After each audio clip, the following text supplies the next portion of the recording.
cannot remember my father, who died when I was an infant, but as a young man I never lost an opportunity of gathering information of the most detailed sort about his life and character from every possible person, senator, soldier, or slave, who had known him.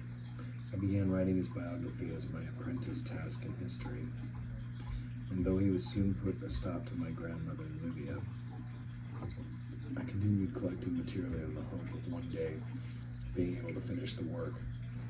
I finished it actually just the other day, and even now there was no sense in trying to put it into circulation.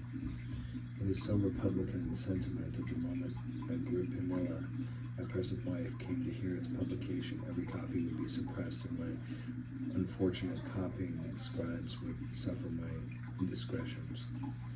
They would be lucky to escape with their arms unbroken and their thumbs and index fingers unlopped, which would be typical indication of Agrippinella's displeasure. How the woman loathes me.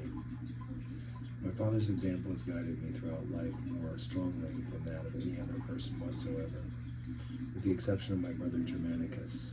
And Germanicus was, all agree, my father's very image and feature body, but for his thin legs, courage, intellect, and nobility. So I readily combined them in my mind as a single character. If I could start this story fairly with an account of my infancy, going back no further than my parents, I would certainly do so, for genealogies and family histories are tedious. But I shall not be able to avoid writing at some length about my grandmother Livia, the only one of the 4 grandparents who was alive at my birth, because unfortunately she is the chief character in the first part of my story, unless I give a clear account of her life. Her early life, her later actions will not be intelligible. I have mentioned that she was married to Emperor Augustus. This was from her second marriage, following her divorce from my grandfather. After her father's death, she became the virtual head of our family.